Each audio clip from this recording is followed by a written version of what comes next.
Eu sei que 10 minutos é pouco tempo para a gente falar, mas eu tentarei ser breve.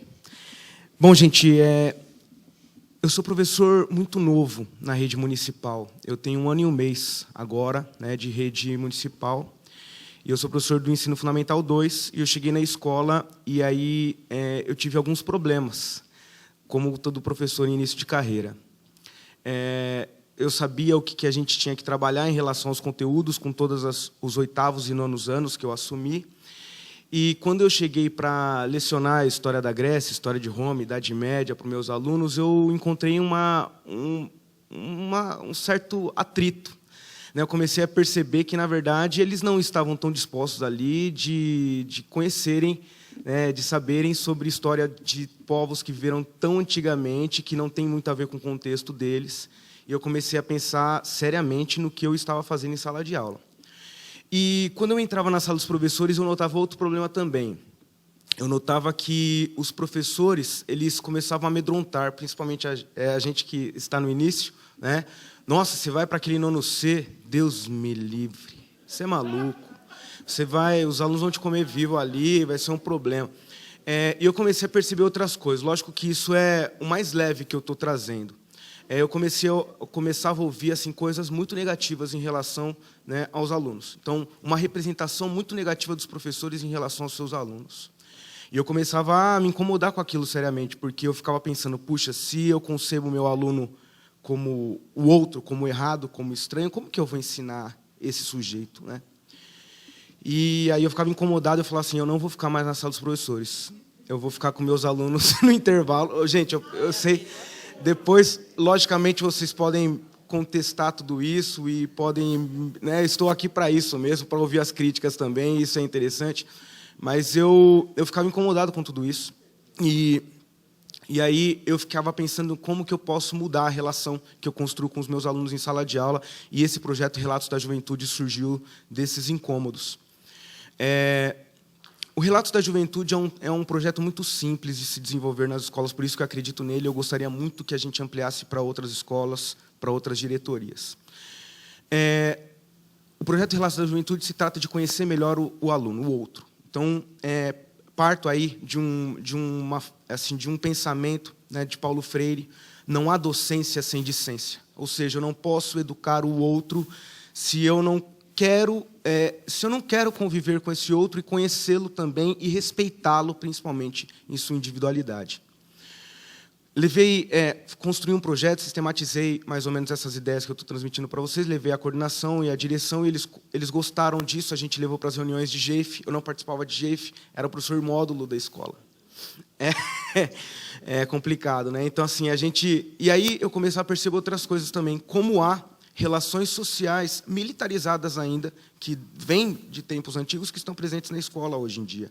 Então, o diretor, que tem ali uma maneira de se relacionar com o seu grupo de assistentes, a coordenação, que tem uma maneira de se relacionar com os professores efetivos de muito tempo, aí os professores de módulo, que geralmente sofrem um pouco de preconceito, Os estagiários, eu nem vou falar, e principalmente os alunos, chega na ponta, os alunos. Os alunos sofrem muito com esse tipo de relação. São relações sociais hierárquicas. Eu não concebo, por exemplo, na universidade, em qualquer espaço como nós estamos aqui, ninguém, se, por exemplo, estiver descontente com o que eu falo, não vai me pedir licença para ir ao banheiro. Mas o seu aluno, ele precisa pedir permissão para ir no banheiro. Só um exemplo do que a gente acha de preocupante ali nessas relações sociais que são colocadas ali no espaço escolar. Então, foi pensando nisso que eu pensei em alguma coisa para conhecer melhor os meus alunos. E aí o Relatos da Juventude foi criado com esse intuito. O que é o Relatos da Juventude? A coordenação e a direção gostaram da ideia, a gente levou para as reuniões, e os professores também, lógico, alguns mais resistentes, outros querendo participar. A gente comprou cadernos de brochura para todos os alunos dos 8º e 9º anos. Nesse caderno de brochura, todo mundo ia ganhar esse caderno, e a cada 15 dias, nós, professores, íamos lançar uma pergunta que não versa sobre nenhum assunto do currículo. Então, por exemplo, quem é você? O que você gosta de fazer fora da escola? O que é o bullying para você? Como que a gente pode combatê-lo na escola? O que é o funk? E o que as letras e as canções desse estilo de musical podem te ensinar? Por que eu perguntava tudo isso aos professores? Justamente porque faz parte do universo cultural desse aluno. Então, coisas que estão ali no nosso universo que a gente percebe a todo momento, mas ninguém consegue levar isso para a sala de aula para debater, para discutir, para pensar em outros temas. Não conseguimos fugir da nossa disciplina. Parece que estamos fechados dentro de uma caixinha, né, onde está escrito ali história. Então, só vou falar de história e eu não faço uma relação, não tenho diálogo com outros professores, eu não trago assuntos que sejam pertinentes à vida desses alunos ali. Então, começou dessa forma, os alunos, então, eles eram estimulados a responderem, nem todos respondiam, logicamente. A gente depois tinha o trabalho de recolher todos esses cadernos e fazer a leitura, né? E aí, algumas dessas respostas, que atraíam bastante, a gente chamava alguns alunos e a gente fazia um vídeo, um documentário, lógico, a permissão devida, eles, os pais, as famílias sabiam disso, né? A gente ia gravar alguns vídeos. E esses vídeos eram depoimentos dos alunos sobre essas questões que eu acabei de falar para vocês. E vocês não imaginam assim o que a gente colheu de informações sobre esse universo, sobre quem é esse outro que é o aluno, que a gente não conhece muito bem, né? Os alunos, então, eles falam sobre a vida deles, sobre o que eles gostam de fazer, sobre o que eles pensam sobre a desigualdade de gênero, né, o racismo, o preconceito, várias questões que estão aí a cada 15 dias. Nós gravamos um pequeno vídeo de 4 ou 5 minutos com essas crianças fazendo depoimento e a gente coloca em plataformas de divulgação desses vídeos na internet. A gente criou uma página no YouTube, né, chamada Relatos da Juventude. Gostaria muito que vocês pesquisassem isso. Tem mais de 22 depoimentos de crianças que falam sobre todas essas questões que a gente levou. Os professores agora, logicamente, a gente participou, eu fico pensando assim, a gente faz tanta coisa na escola, mas tanta coisa que não é divulgada, que as pessoas não sabem, que foi rapidamente esse projeto, 5, 6 meses, a gente participou do Prêmio Paulo Freire, a gente veio aqui disputar, não é bem uma disputa, mas a gente veio participar desse Prêmio de Educação em Direitos Humanos, ou seja, precisamos divulgar as nossas práticas em sala de aula. Tenho certeza que práticas como essas acontecem a todo momento, mas a gente não sabe como divulgar. Então, além desses vídeos que a gente disponibilizava, a gente fez um blog também da escola, né, MF Carolina Renó. Então, os alunos eles faziam o depoimento, eles escreviam antes, né, o que eles achavam sobre essas questões colocadas pelos professores. As melhores respostas, a gente pedia para eles digitarem essas... A gente tirava uma foto do aluno e o que ele registrou a gente jogava no blog. A gente alimentou, tem mais de 70 postagens do blog com os alunos mesmo se prontificando e mostrando ali o que eles gostam, o que eles não gostam, o que eles pensam, etc.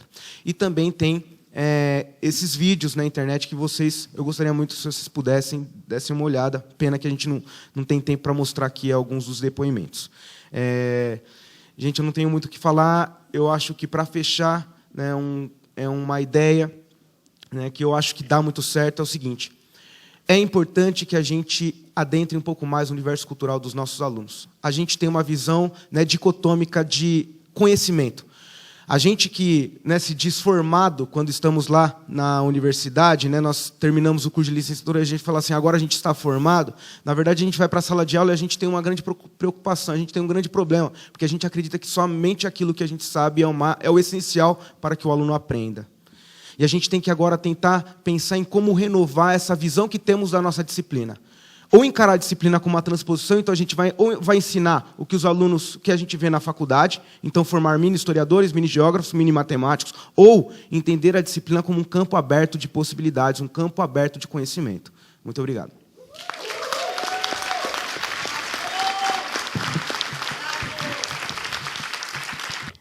Boa tarde, né, a todos. Meu nome é Simone e eu sou coordenadora pedagógica da Escola Solano Trindade. E antes que vocês me perguntem, eu já vou logo dizendo, não estou candidata a nenhum cargo político. Tá? Por que é importante iniciar minha fala falando isso? Porque nesses 5 anos que a gente trabalha com esse projeto na escola, quando a gente fala de direitos humanos, fala desses temas, as pessoas perguntam logo se a gente tem algum interesse assim, político partidário, né? Se a gente vai se candidatar. E aí eu fui percebendo que isso é um discurso para desqualificar o trabalho na área de direitos humanos, né? Então, o projeto da escola se chama Córrego Limpo, Comunidade Viva, né? Paulo Freire ele fala que a palavra é um instrumento de poder. E hoje eu me sinto assim, super poderosa, né? Porque eu tenho 10 minutos para falar. E, ao mesmo tempo, eu estou vivendo um grande paradoxo. Dizem assim, Simone fala muito. Não é verdade. Não é verdade. Na verdade, eu fui silenciada como mulher, como professora, como mãe, durante muitos anos.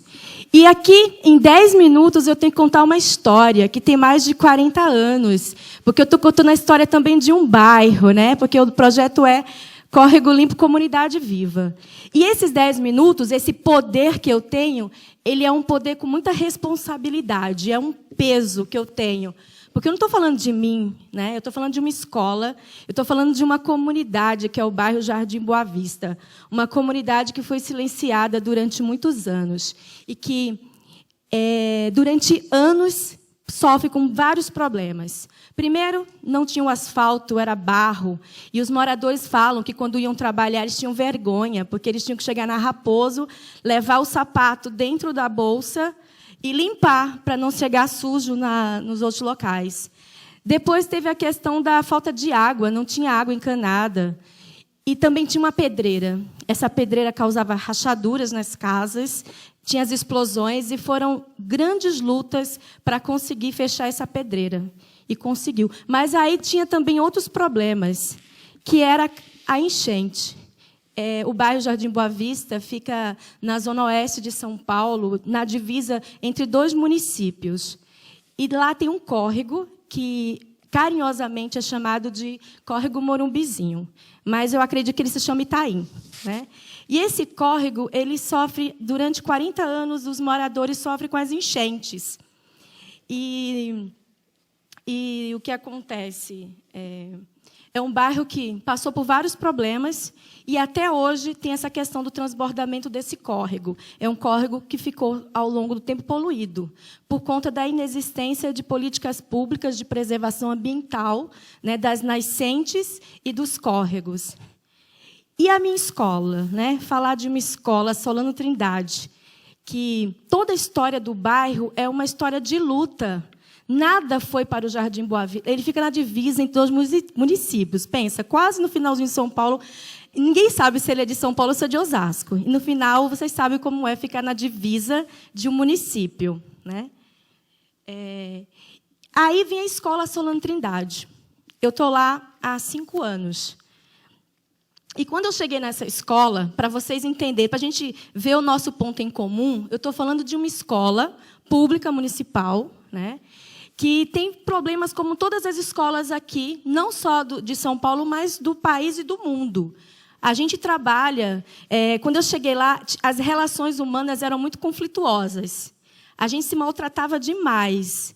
As pessoas não pareciam se entender. Então, essa situação aí do aluno se sentir desrespeitado, o professor também se sentia desrespeitado. Eu me sentia desrespeitada. A comunidade se sentia desrespeitada. Todo mundo culpava o outro por todos os problemas da escola, né? Essa escola transbordante, que tudo entra, né? Então, era o professor... E outra coisa, o horário coletivo, gente, na hora do almoço. Depois de você enfrentar de 7 ao meio-dia, eu tinha que fazer formação de professor. Nossa, e qual é o nosso papel de coordenador pedagógico? Contribuir com o desenvolvimento profissional do outro e ainda se preocupar com a nossa formação, né? E nesse conflito todo. Então, eram muitos problemas. A gente chegava a ser até... não era nem indisciplina, porque isso o professor consegue controlar. Chegou ao ponto da violência mesmo, né? E, então, quem era da equipe gestora achava que era problema de gestão de sala, o professor achava que era falta de pulso firme da direção, a comunidade achava que o professor era o culpado, e, assim, as relações estavam desgastadas. Então, assim, só para vocês perceberem que a escola era esse turbilhão, né? E aí eu tinha um grande supervisor, gente. Meu primeiro supervisor, eu era professora durante anos e fui CP nessa escola. Meu supervisor era o Marcos. É um supervisor que tem vasto conhecimento, mas eu me senti um pouco... foi difícil naquele momento, porque ele pegou o PPP da escola, pegou o PEA, olhou e riu e falou assim, hahaha, projeto meio ambiente... está perfeito, lindo. Mas o que você diz do córrego que passa do lado da escola? E eu fiquei chateada, porque a gente faz o projeto e quer que ele aprove. E assim, ele olhou assim e falou assim, muito bonito no papel. Agora, eu acho muito assim, era estranho mesmo a gente falar de meio ambiente e desconhecer o fato que tinha um córrego poluído do lado da escola, né? E, naquele momento, eu falei, mas me senti injustiçada, né? Junto com todos os professores. Mas aquela crítica, eu acho que ela foi assim, fundamental para a gente perceber o nosso papel enquanto agente social de transformação. Eu gostaria muito de não ter que olhar para aquele córrego. E o supervisor me obrigou a olhar para ele, né? Nos obrigou a olhar para aquele córrego. E ele foi mais além. Eu estava lá no conforto da nossa sala de professores, fazendo nossa GEIF, mas o supervisor falou, não, vão para a rua, vão ver aí a comunidade. E foi muito difícil, porque ninguém queria ir. Todo mundo queria. Lá é ruim, né, a sala do professor? Pois imagina, ter que deixar aquele conforto, né, e ir para a comunidade. Passar pelaquele córrego poluído, cheio de lixo na rua, e fomos, porque o supervisor mandou, porque eu acho que se o seu P mandasse, né, eu acho que não sei. Mas aí nós fomos. O supervisor estava lá junto conosco. E fomos conhecer a favela do Morumbizinho, né, como eles se denominam. Fomos conhecer o bairro Jardim Boa Vista, subir aquelas ladeiras, né? E aí nós olhamos e só vimos todos os limites possíveis do bairro. Voltamos, uns chorando, outros emocionados, né? E cada um só viu os limites, os problemas. E foi com esse olhar que a gente começou. Então, a gente ia ter que olhar mais para essa comunidade. Então, a gente criou uma rotina de trabalho onde visitar a comunidade é uma atividade permanente. Então, todo professor que for trabalhar no Solano vai ter que fazer essa visita para a comunidade. Aí, resultado. A gente começou a colocar no projeto pedagógico todas as nossas mazelas. Porque muito projeto pedagógico é bonitinho, né? A gente só coloca as coisas boas. E nós fomos ousados lá em 2008, quando a gente falou, vamos falar tudo que está ruim. Nossas relações estão horrorosas. Aí eu, como coordenadora, falei, nossa GEIF parece uma guerra, né? E aí o professor falou, eu não aguento mais a violência dos alunos. E aí a gente começou a cada um falar e está no projeto pedagógico. E aí o que aconteceu? A gente começou a incluir essa questão do meio ambiente, mas na prática, no plano de ensino e de trabalho dos professores da coordenação da escola. E aí, a gente tinha um grande problema, que era a questão da violência. A gente viu que não era indisciplina, não. Então, a gente falou, sabe, vamos ser humildes e dizer, nós não conseguimos. Eu não sei mais o que lidar, porque a pauta da GEIF só era violência e indisciplina. E a gente não conseguia trabalhar mais nada, porque todo mundo queria falar de violência e indisciplina, todo mundo. E aí eram umas guerras homéricas nos horários coletivos de formação. E a gente assumiu, sabe uma coisa? A gente não consegue lidar com esse problema, vamos pedir ajuda aos universitários. Os médicos, né, com certeza, eles devem saber o problema tal da violência. Foi aí que a gente teve a grande ideia de procurar a unidade básica de saúde. Eles também faziam um trabalho de prevenção no território. E eles estavam loucos para vacinar os adolescentes, porque eles não vão para o posto, né? Só vai bebezinho e gestante, ou idoso, mas adolescente não. E eles também queriam atender uma demanda que não chega para eles. E eles foram na escola. Gente, a gente fez um planejamento maravilhoso. Tivemos a grande ideia, nós da escola com a UBS do Jardim Boa Vista. Vamos fazer um projeto só para os violentos. Aí, vamos lá. Selecionamos o nome de todos os alunos violentos da escola, indisciplinados. No grande dia, eles se olharam um para o outro e falaram, epa, eu já entendi a intenção deles. Vocês acham que deu certo? Eles sacaram, né? E não deu certo, porque eles fizeram de tudo para que a gente não conseguisse pôr em prática o nosso grande plano. Aí a gente falou, vamos então pensar diferente. Vamos tentar nos reunir todo mês para a gente falar dos nossos problemas. Então a gente fez isso. Vamos agora todo mês falar dos nossos problemas. E uma vez eu estava na formação na DRE, Aí, a gente já tinha identificado os problemas. A gente falava sobre os problemas e nada se mudava. Aí, um dia, na formação, com a Fernanda Liberali, ela falou assim, que o que promove mudanças são os sonhos. E foi aí que deu aquele estalo, né?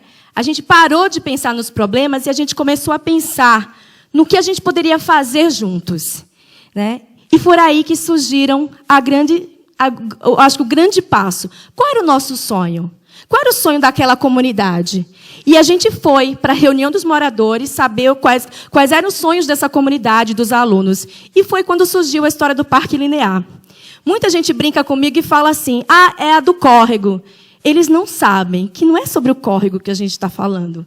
Nós estamos falando de direitos humanos, né? O direito do idoso, o direito das crianças, dos adolescentes, o direito de ter um bairro, né, revitalizado. O córrego, gente, não contem para ninguém. É apenas um pretexto para a conquista de todos os direitos que nós temos o direito, ao menos, de sonhar. Só que hoje a gente não sonha mais sozinho, não.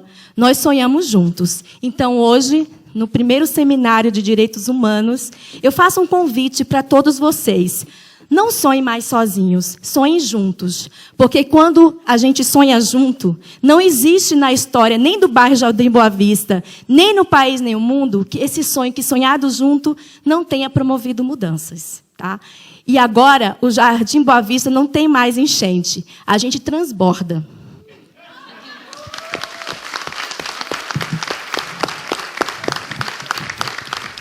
Então, Ana Cecília, da Diretoria de Educação do Butantã, e eu não posso falar sentada, eu quero falar de pé, porque eu quero brindar essa mesa, né? Eu quero dizer como foi grandiosa esse momento, essa manhã que a gente está passando aqui, aberta lindamente com a Flávia, né, e com o Fernando, e nesse momento com vocês. Como assim, André? Você não tem nada para dizer? Você disse tudo. Como assim você não tem nada? E, assim, eu acho que essa mesa é uma mesa inspiradora para todos nós. Eu sou supervisora escolar, Ana Cecília, supervisora escolar da diretoria do Butantã, professora da escola MF Amorim Lima, que tirou as paredes da sala de aula e também inventou coisas e ousou. E eu concordo absolutamente com a mesa quando a mesa diz: é possível sonhar e está na nossa mão. A gente pode tudo mesmo, Cibele. E é isso, a gente pode tudo. Desde que a gente saiba esse querer, ele seja coletivo, que a gente consiga coletivizar esse interesse, né? E quando a gente trabalha com essa coisa da construção do interesse, é dessa oitiva mesmo, é dessa escuta, a pedagogia da escuta freiriana, essa escuta fina, que é aquela escuta que se responsabiliza por fazer alguma coisa com ela, não é? E isso nos enche, sim, de muito trabalho e muito esforço, mas também muita alegria e vibração. Então, que a gente possa, eu acho, dar continuidade, todos nós, as nossas jornadas, e eu acho que a publicação, viu, Pedro, Jonas, Eduardo, e assim, Rogério, a publicação desse livro, ela é crucial para nós. É crucial que esse livro, né, Flávia, entre na universidade, esteja conosco na USP, esteja também na Unesp, na Unifesp, na UAB, na nossa Universidade Aberta do Brasil, porque são experiências que dizem dessa possibilidade. Não de uma possibilidade fácil, não de uma possibilidade posta como alguma coisa comum, mas uma coisa possível e absolutamente importante. E daí eu queria usar duas palavras que vocês trouxeram para nós nessa relatoria. Uma, a questão do repertório. Me parece que a perspectiva do engajamento e da responsabilização, cada um do seu jeito, foi falando da importância de repertoriar. Inclusive, não só repertoriar o outro, repertoriar monos. para que nós possamos nos fortalecer enquanto coletivo, nessa grande responsabilidade que é ser educador, num país de desigualdades. Mas se a gente vai ser educador só para se conformar com o status quo vigente, a gente está com a profissão errada. Porque na profissão certa, ser educador é para transformar. E eu acho que transformar é transformar com sonho e com o sonho que se torna realidade, que é o sonho possível do Paulo Freire, né? A utopia freiriana não é a utopia grega, do inatingível. É aquela utopia que se faz presente com ações concretas de trabalho e com ações que cada vez mais diminuam a distância entre o que se fala e o que se faz. E a outra palavra-chave que vocês usaram, me parece, esteve presente na fala de todo mundo, e eu quero referendar e reforçar a importância da perspectiva do ciclo de aprendizagem. Então, direitos humanos é de cabo a rabo, é de educação infantil até a pós-graduação. Não tem ninguém fora disso.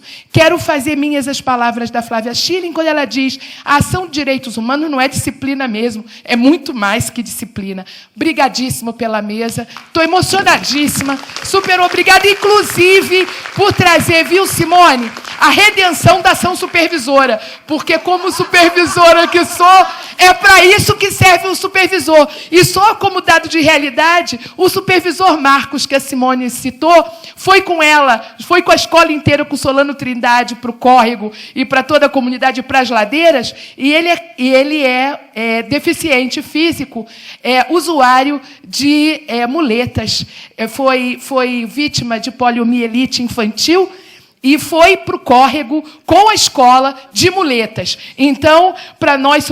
cadê o Flávio, que estava ali, supervisor também? Para nós, supervisores, obrigada, Simone, por qualificar e adjetivar o que seja mesmo a importância de uma ação supervisora. Ela é uma rede.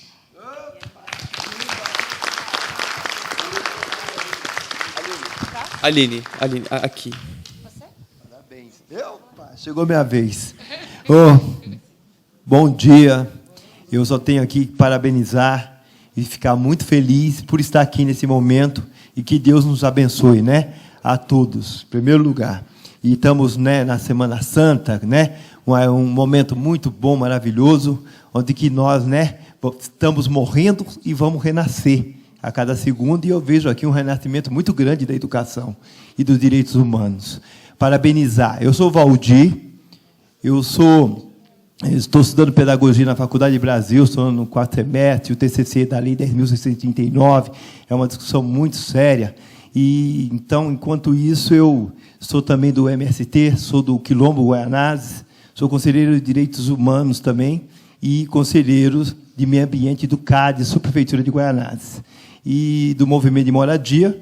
Naturalmente, eu, né, reporto aqui para a Cibele, né, e que, um momento muito oportuno, estou feliz, né, de ouvi-la, e também no momento certo, né, que é uma dificuldade muito grande os conflitos, né, da aplicação da Lei 10.639, que é a obrigatoriedade, é uma lei, né, em todas as escolas, em todo momento da educação, né, seja ela que todos aqui já conhecem, e a gente sente ainda a dificuldade da aplicação dessa lei.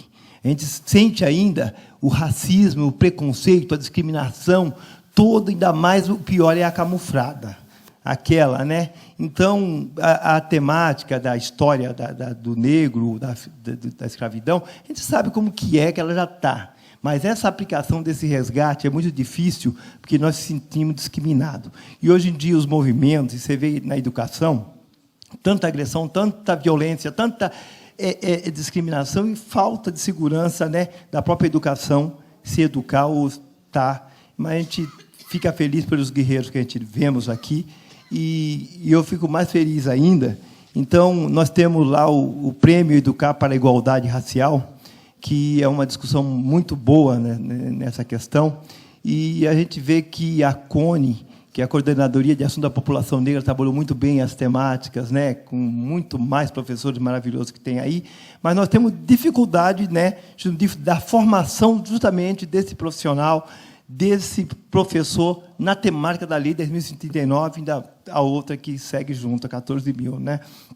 E eu me sinto feliz, e nesse momento aqui eu só tenho assim de buscar e trazer a todos, né, para salvar essa bandeira, né, que é a nossa memória, a nossa história. E eu fico querendo saber mais sobre o seu projeto, que eu acho que é maravilhoso, e parabenizar todos os outros que parece que vêm alencado também na mesma história. Ninguém está distante disso, e a gente vê que fica difícil. Mas eu quero ver como que vai ficar as políticas públicas, que é uma coisa que não dá para fugir, companheira. Eu acho que a política está em tudo que é lugar. E quando nós negamos de ter essa educação da política dentro da temática também da escola, nós estamos negando nossos alunos, negando nessa consciência. Eu vejo que não tem. Então, eu agradeço, parabenizar, obrigado pela oportunidade.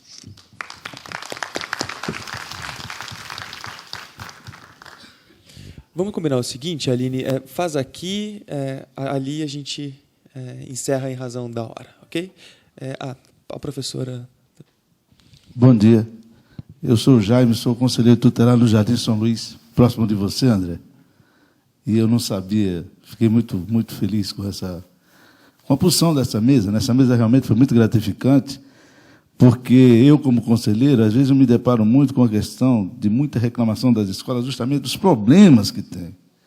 Né? E a gente não recebe assim, até para nos chamar para parceria. Tem algumas escolas em que a gente tem uma boa relação com a direção, e a gente procura contribuir da nossa maneira, né? Inclusive, tem uma escola, vou até citar aqui, a Escola Jardim Boa Esperança, que ela chegou a ser famosa como a pior escola da cidade de São Paulo, quando eu tenho conhecimento disso. E tem um diretor agora que ele está começando a fazer um trabalho lá que realmente está dando essa mudada. Aí já tem pai que chega e fala, a escola está mudando, isso é maravilhoso. Né? Essa dinâmica que precisa, porque não é só o aluno, porque o aluno, como a Joyce falou, né? Ele falou, como é que é a relação dele? Acho que a Simone falou, da relação da família, né? Ele é assim porque tem um porquê. O porquê da falta dele. Eu costumo usar isso muito com os pais, até no próprio conselho. Né? Às vezes tem mãe que chega que não consegue mais ter o domínio com uma criança de 10 anos. Né? E só corre para o conselho. Você está falando de uma criança. Aí o pai que não quer ver um adolescente, porque o adolescente é igual a ele. Ele não se suporta. Na realidade, ele não se suporta. Né? E esse trabalho de educação com a família é onde faz a pessoa se descobrir quem eu sou, como eu estou educando meu filho. Né? Porque é fácil, aí eu costumo dizer, se o filho está bem na escola, esse é meu filho. Quando ele está mal, não é mais meu filho. Né? Então, parabéns a vocês, muito obrigado, estou muito satisfeito. Parabéns, André, vou estar mais perto de você agora. Obrigado. Vou passar lá e depois vem aqui. Quem foi que pediu primeiro?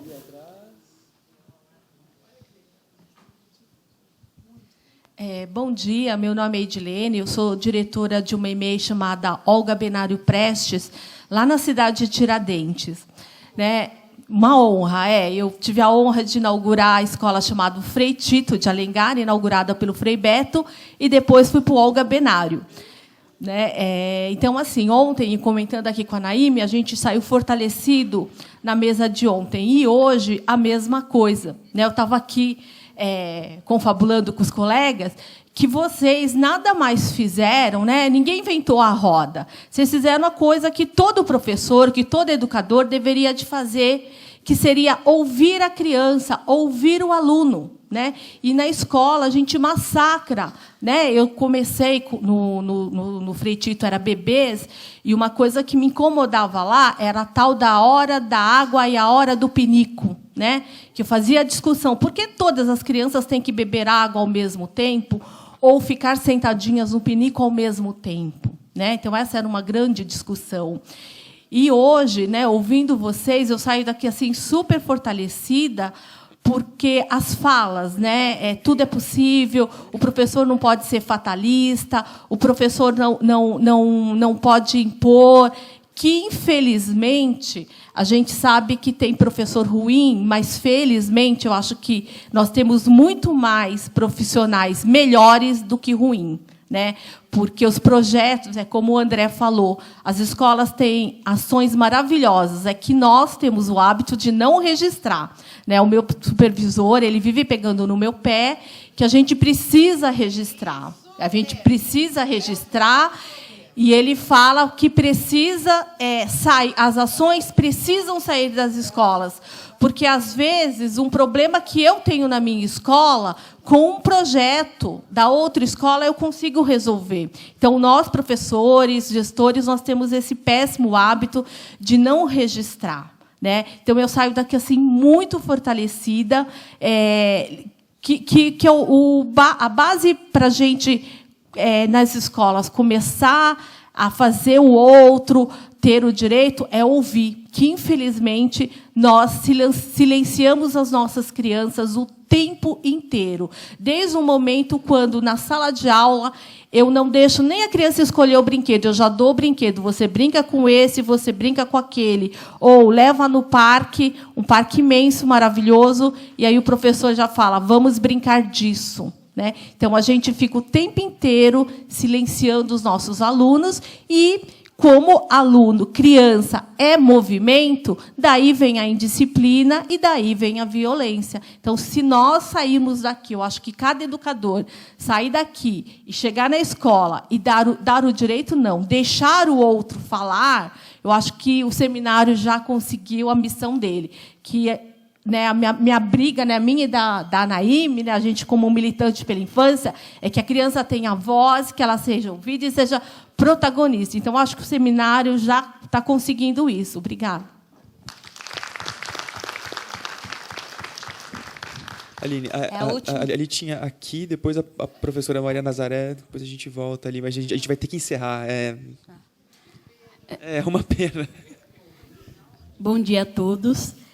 Parabenizar a mesa, teve os temas, né, teve de meio ambiente, juventude, o bebê, né, criancinha, ditadura, do índio, né, etnia, lá o Vem Cuidar de Mim, e esses temas aí. O que eu queria falar é o seguinte, eu estou estudando serviço social.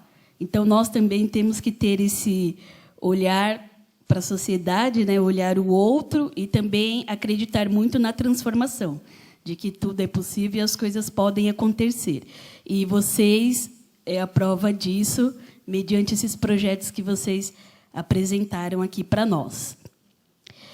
E eu também represento o movimento de moradia, como o colega aqui, né? Então, assim, a questão política ela entra muito, né? Tem os entraves que podem ocorrer, mas nós, como acreditamos muito, vamos trabalhando ali paralelo a essas questões. Então, eu gostaria também de fazer um convite para os professores das escolas municipais, que vai ter o plebiscito pela reforma política constituinte, que está sendo bastante divulgado, bastante falado, já está em trâmite, né? E, se vocês puderem também levar para as escolas, debater esse tema, é extremamente importante. O plebiscito pela reforma política. Construir um novo Congresso. Vocês acabaram de falar que demonstraram na prática que é possível construir, sim, um novo mundo com mais igualdade e justiça social. Então, seria legal vocês também levarem esse debate para dentro das escolas. Essa questão do trabalho sobre a ditadura, eu também achei muito interessante, porque alunos de 7ª série devem ter 13, 14 anos, né? Então, conhecer, resgatar a história, porque eles não passaram por isso. Então, vivem num momento lá agora, né, de neoliberalismo, que é tudo muito consumo, então não tem aquela questão política, né, de politização dentro. Achei importante para eles poderem enxergar isso. E quero falar, o André e o conselheiro tutelar Jaime, que eu atuo lá no Jardim São Luís. e depois esperar para pegar contato de vocês. E um apelo mesmo, trabalhar o plebiscito pela reforma constituinte. Parabéns a todos. Alexandra. É a última, tá, pessoal? É a penúltima, tem a professora Maria Nazaré. Eu só vou pedir para que a senhora faça a intervenção pontualmente. Ok. Eu queria cumprimentar toda a mesa, tá de parabéns pelas experiências exitosas. Alguém de vocês disse aí que é preciso expandir essas experiências, e eu concordo com essa perspectiva, porque, dentre esses 7 trabalhos, eu fiquei aqui sentadinha, atentamente ouvindo todos vocês, todas as exposições, e eu vi que 4, direto ou indiretamente, trabalhou com a Lei 10.639, né? Eu achei assim que o trabalho está assim, muito disseminado entre os professores, e a minha grande preocupação é todo o projeto de transformação da escola, eu sei que nós podemos contar de olhos fechados com os professores. E eu gostaria que essa ação dos professores se expandisse para a gestão pública no município. Nós já estamos há 10 anos com a Lei 10.639 e as experiências exitosas de sala de aula são fantásticas, mas a gente bate na questão da expansão enquanto uma política pública. Então, eu gostaria que o seminário, enquanto uma deliberação, fizesse essa perspectiva de valorização da valorização do professor e da formação para que essas experiências exitosas pudessem se transformar numa política de todas as nossas escolas, principalmente em relação à valorização e à formação da Educação e Direitos Humanos e a Lei 10.639. Essa é uma reivindicação para o seminário. Parabéns para todos vocês.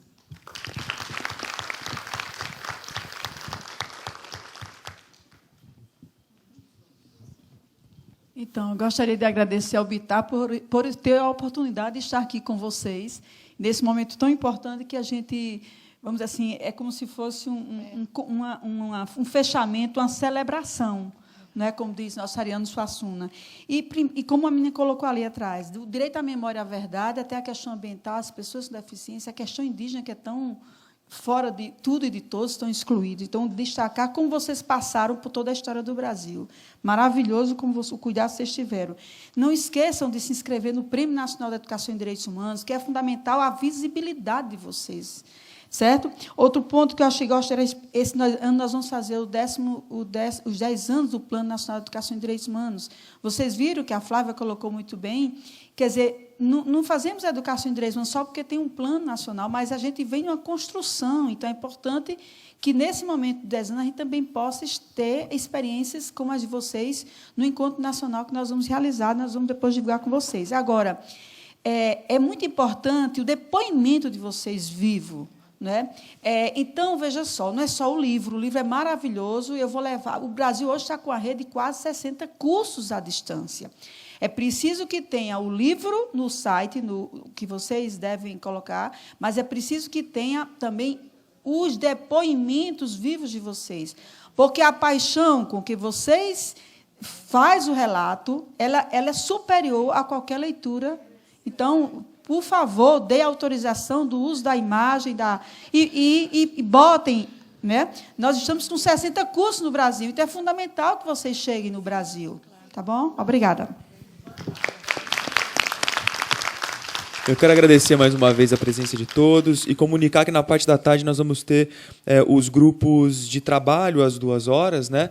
Em razão do número de pessoas, nós vamos fazer uma junção de grupos de trabalho, sempre considerando a pertinência temática, ok? Para então às 16h30 nós darmos início ao lançamento desse livro. Okay? Então nós contamos com a presença de todos vocês. Muito obrigado.